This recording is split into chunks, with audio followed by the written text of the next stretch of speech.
Hello hello hello. तो आ गए फिर से।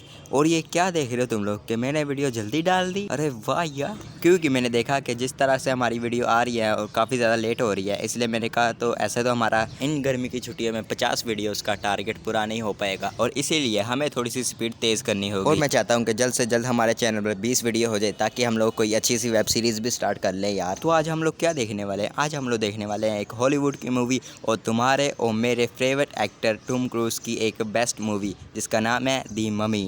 अरे ये वाली ममी नहीं, इजिप्ट की पुरानी वाली ममी। तो ये मूवी 5% हॉरर है और 95% एडवेंचर से भरी हुई है। तो इस मूवी को स्टार्ट करते हैं बिना किसी देर के। तो कहानी शुरू होती है लंदन से, जहाँ पर हम लोग देखते हैं कि एक अंडरग्राउंड टनल का काम चल रहा होता है, लेकिन खुदाई करते हुए वर्कर्स को मिल जाता है एक पुराना सा मकबरा जिसमें बहुत सारी कब्रें होती हैं। तो कुछ घंटों बाद हम लोग देखते हैं एक आदमी को जो कि अपने सोल्जर्स के साथ इस जगह पे आता है और उन वर्कर्स को पैसे देकर कहता है, मेरा नाम है हेनरी और अब से यहाँ का इंचार्ज मैं हूँ और तुम्हारा काम खत्म हो चुका है और तुम लोग यहाँ से जा सकते हो। तो हेनरी उन कब्रों के पास जाता है और कहता है, सच हमेशा छुप नहीं सकता, हम चाहे जितनी भी कोशिश करें वो बाहर आकर ही रहता है। और इस बार ये सच इजिप्ट की प्रिंसेस एमिनेट के बारे में है। एमिनेट मिस्र के फिरौन की बेटी, बेहद ताकतवर और जालिम। फिरौन के बाद एमिनेट ही उसकी वारिस थी, लेकिन फिरौन के यहाँ एक बेटा पैदा हुआ और अब फिरौन अपनी विरासत अपने बेटे को देना चाहता था और इससे एमिनेट काफ़ी ज़्यादा दुखी हो गई। वो ये जान चुकी थी कि ताकत मांगी नहीं जाती बल्कि छीनी जाती है। और बदला लेने की आग में एमिनेट ने मौत के देवता से एक मुआहिदा किया। इसमें मौत का देवता एमिनेट को ताकत देगा दुनिया में राज करने की, मगर इसके लिए एमिनेट को उस मौत के देवता को इस दुनिया में लाना होगा। इसके बाद एमिनेट ने अपने बाप और अपने छोटे भाई को मार डाला। अब वो मौत के देवता को इस दुनिया में लाने के लिए एक इंसान को चुनती है ताकि वो उसे मारकर उसके जिस्म में मौत के देवता को लेकर आए। उसके ऐसा करने से पहले ही राजा के कुछ वफादार सिपाही उसे जिंदा पकड़ लेते हैं और उसके चुने हुए आदमी को मार देते हैं और एमिनेट को एक ममी बनाकर ताबूत में बंद कर मिस्र से कोसों दूर एक जगह में दफना देते हैं जहां वो अब तक दफन है। और एमिनेट के खंजर से वो लाल हीरा निकालकर एक पादरी के साथ उसके ताबूत में लंदन में दफन कर दिया गया और आज हमें उस पादरी का मकबरा मिल चुका है। और यहीं पर हेनरी की स्टोरी खत्म होती है। लेकिन यहाँ लाल हीरे को पादरी के साथ दफन करने का आइडिया इन्होंने मेरी पिछले वीडियो से लिया है। उन्होंने बीच राजा के साथ दफन किए थे और इन्होंने लाल हीरे को पादरी के साथ दफन किया है। तो सीन चेंज होता है और हम लोग इराक में दो अमेरिकन सोल्जर्स को देखते हैं। इनमें से एक जो कि हमारा लीड हीरो है उसका नाम है निक और साथ में उसका दोस्त क्रिस टेररिस्ट को लूटने की प्लानिंग कर रहे होते हैं क्योंकि ये छोटे मोटे चोर भी हैं। तो जब ये दोनों टेररिस्ट के बेस पर अटैक करते हैं तो वो भी इन पर गोलियों की बौछार कर देते हैं और इनकी हालत खराब होना शुरू हो जाती है। ये लोग अपने चीफ से मदद मांगते हैं और उन्हें हवाई हमले का कहते हैं और हम लोग देखते हैं वहाँ पर आके एक जहाज बम गिराता है और जिसे देखकर टेररिस्ट वहाँ से भाग जाते हैं। तो निक देखता है बम फटने की वजह से वहाँ की ज़मीन फट चुकी है और उसे वहाँ एक मूर्ति नज़र आती है और वो अपने वॉकी टॉकी पर कहता है, चीफ आपको यहाँ आकर इसे देखना चाहिए। और हम लोग देखते हैं चीफ अपने साथ कुछ फौजियों को लेकर आ जाते हैं और वो इन्हें डांटना शुरू कर देते हैं और वो कहते हैं, तुम लोग अपनी हरकतों से बाज नहीं आने वाले हैं ना। और हम लोग देखते हैं वहाँ पर एक लड़की आती है जिसका नाम है जेनी और वो एक आर्कियोलॉजिस्ट है और वो आते ही निक को जोरदार तमाचा जड़ देती है। ओ भाई साहब, क्योंकि निक और जेनी का चक्कर चल रहा होता है मगर निक उसे छोड़कर आ जाता है। जेनी कहती है, तुम्हें हिस्ट्री के साथ ऐसा खेलना नहीं चाहिए, ये कोई तुम्हारा रिलेशनशिप नहीं है जिसे तुम 15 सेकंड में ख़त्म कर दो।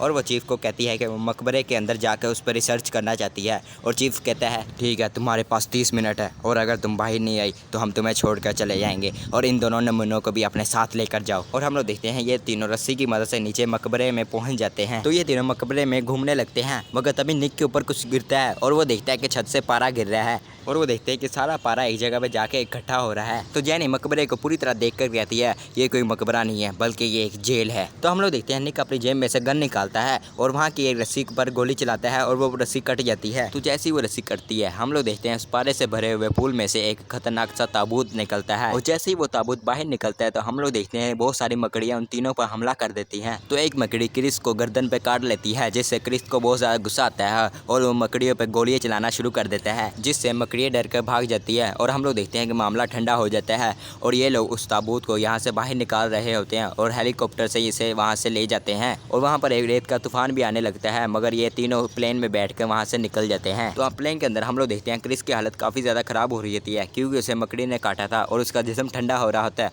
मगर ये क्या, उसकी आंखें बिल्कुल सफ़ेद हो जाती हैं। ये क्या हो रहा है भाई। और हम लोग देखते हैं क्रिस अपनी जगह से उठता है और उस ताबूत के पास जाके उसकी रस्सियाँ काटने लगता है और निक भी उसे देख रहा होता है और उसे ऐसा करने से मना करता है है, मगर तभी चीफ उसके पास जाते हैं और उसे ऐसा करने से रोकते हैं। लेकिन ये क्या, क्रिस चीफ के पेट में रामपुरी चाकू मार देता है और चीफ को मारने के बाद वो निक की तरफ बढ़ता है। निक उसे बंदूक से डराता है, मगर ये तो रुक ही नहीं रहा भाई, तो मजबूरी में निक उस पर गोली चलाता है, मगर वो तो अभी भी नहीं रुक रहा, इसलिए निक उस पर 2 और गोलियां चला देता है। और तभी हम लोग देखते हैं एक कौवा प्लेन से आकर टकराता है, मगर बात यहाँ पर खत्म नहीं होती। बहुत सारे कौवे आके प्लेन से टकराते हैं और वो प्लेन के अंदर तक घुस जाते हैं और इससे प्लेन क्रैश होने लगता है। और निक जेनी को पैराशूट पहना देता है और उसे भाई धक्का देकर पैराशूट खोल देता है, जिससे जेनी बच जाती है। लेकिन निक प्लेन में ही रह जाता है और प्लेन नीचे जमीन पर आ जाता है, यानी कि क्रैश हो जाता है। अरे यार, इसका मतलब निक मारा गया, तो सीन चेंज होता है और हम लोग देखते हैं कमरे में बहुत सारी लाशें पड़ी होती है और ये लाशें उनकी होती है जो इस प्लेन हादसे में मारे गए। और तभी हम लोग देखते हैं निक जो कि मरा होता है अचानक से उठ के बैठ जाता है, ये क्या हो रहा है भाई। और तभी हम लोग देखते हैं निक के पीछे उसका दोस्त क्रिस अचानक से आ जाता है, जिसे देख कर निक बहुत ज्यादा डर जाता है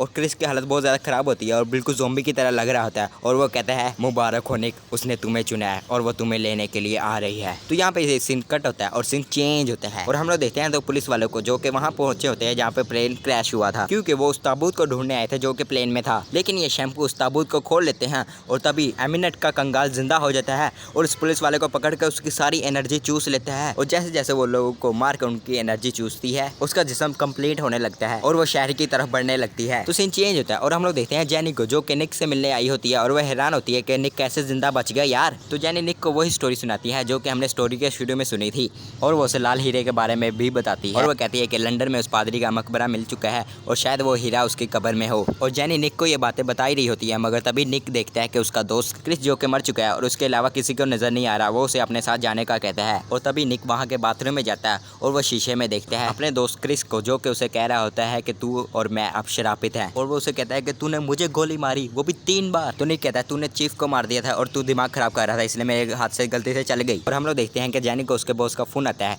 जो कि उससे कहता है कि वो निक को अपने साथ लेकर आए और वो ऐसे ही करती है और निक को अपने साथ चलने का कहती है, मगर निक उसे कहता है हमें पहले उस ताबूत को ढूंढना होगा। और वो दोनों उस जगह पे चले जाते हैं जहाँ पे प्लेन क्रैश हुआ होता है। मगर हम लोग देखते हैं कि एमिनेट काफी ज्यादा ताकतवर हो चुकी होती है और उन दोनों के वहाँ आते ही एमिनेट निक को पकड़ लेती है और वो एक मूर्ति को तोड़ती है और उसमें से निकलता है वही खंजर और वो इस खंजर से निक का सीना चीरने वाली होती है। मगर तभी उसे नजर आता है कि खंजर में तो लाल हीरा ही नहीं है, उसके बगैर तो ये काम ही नहीं करेगा। और तभी वहाँ पर जेनी आ जाती है और वो उसके पीछे पड़ जाती है। तो निक एमिनेट के बनाए हुए ज़ॉम्बी से लड़ता है, आखिरकार यार वो एक सोल्जर है और जाके एमिनेट से जेनी को बचा लेता है और वो दोनों यहाँ से भागने लगते हैं और एक ट्रक में बैठ जाते हैं, मगर वो घूम फिर के वापस इसी के पास ही आ जाते हैं। यहाँ पर भी काफ़ी ज़्यादा लड़ाई होती है, मगर तभी वहाँ पर कुछ लोग आ जाते हैं जो कि एमिनेट को पकड़ लेते हैं और निक और जेनी को अपने साथ लेकर चले जाते हैं। और वो लोग जेनी के बॉस के बंदे होते हैं और वो कोई और नहीं, हेनरी होता है और वो कहता है कि हम दुनिया को बड़े खतरों से बचाते हैं, चाहे वो खतरा जैसा भी हो। और यहाँ पर हमें पता चलता है कि हेनरी भी एक किस्म का मॉन्स्टर ही है, लेकिन वो उसे कंट्रोल नहीं कर पाता और उसे कंट्रोल करने के लिए वो एक इंजेक्शन लगाता है। और हम लोग देखते हैं कि हेनरी के लोगों ने एमिनेट को बांध कर रखा हुआ है और उसके जिस्म पर कुछ रिसर्च करना चाहते हैं। तो हेनरी निक को लेकर अपने ऑफिस में चला जाता है, जहाँ पर जेनी आती है और वो हेनरी से पूछती है कि क्या वो निक को मारने वाला है। तो हेनरी कहता है मिस्टर निक तभी मारे गए थे जब उन्होंने उस रस्सी को काटा था, क्योंकि निक ने एमिनेट को बाहर निकाला था, इसलिए एमिनेट ने निक को ही चुना है उस शैतान को इस दुनिया में लाने के लिए, इसलिए हमें इसे मारना ही होगा। तो हम लोग देखते हैं निक गुस्से में आकर हेनरी से उसका इंजेक्शन ले लेता है और ये देख कर हेनरी को काफी ज्यादा गुस्सा आता है और वो अपने अंदर के मॉन्स्टर को कंट्रोल नहीं कर पाता और उसका मॉन्स्टर बाहर आ जाता है और हेनरी के जिस्म पर कब्जा कर लेता है और वो निक को मारना शुरू कर देता है। और यहाँ पर निक काफी अच्छा लड़ता है और हेनरी को काफी देर तक रोकी रखता है और आखिरकार उसे इंजेक्शन लगा देता है। तो दूसरी तरफ हम लोग देखते हैं कि एमिनेट आज़ाद हो जाती है और वहाँ के सभी लोगों पर अटैक करना शुरू कर देती है और उनकी एनर्जी चूसना शुरू कर देती है और एमिनेट पूरी तरह आज़ाद हो जाती है और लंदन की सड़कों पर फिरने लगती है और वह मिस्र की रेत को अपनी तरफ पुकारती है। और हम लोग देखते हैं कि लंदन में रेत का तूफान आ जाता है। तो या जल्दी से स्टोरी को बुकाते हैं और हम लोग देखते हैं कि एमिनेट के ज़ॉम्बी निक को पकड़ कर उसके पास ले आते हैं और अब एमिनेट के पास वो लाल हीरा भी होता है। तो निक और एमिनेट के बीच में काफ़ी ज़्यादा लड़ाई होती है और इस लड़ाई में जेनी मारी जाती है और आखिरकार निक उस चाकू को खुद ही अपने पेट में घुसा लेता है और उसके अंदर शैतानी ताकतें आ जाती हैं, जिस पर काबू पाकर वो एमिनेट को बहुत बुरी तरह कुटता है और आखिरकार वो एमिनेट को भी हरा देता है और अपनी ताकत से जेनी को दोबारा जिंदा कर देता है और वो एमिनेट को सॉरी बोलकर वहाँ से चला जाता है। तो सीन चेंज होता है और हम लोग रेगिस्तान में 2 लोगों को देखते हैं, जिनमें से एक निक होता है और दूसरा उसका दोस्त क्रिस होता है, जो कि कहता है हम लोग यहाँ पर दोबारा क्या कर रहे हैं, ठीक है तुमने मुझे जिंदा किया है, मगर ये नहीं तुम मुझसे ये सब काम करवाओ। और हम लोग देखते हैं कि वो दोनों सहरा में आगे बढ़ते रहते हैं और यहीं पर यह मूवी खत्म हो जाती है। तो बस यार मिलेंगे एक और शानदार मूवी के साथ। ओका बाय।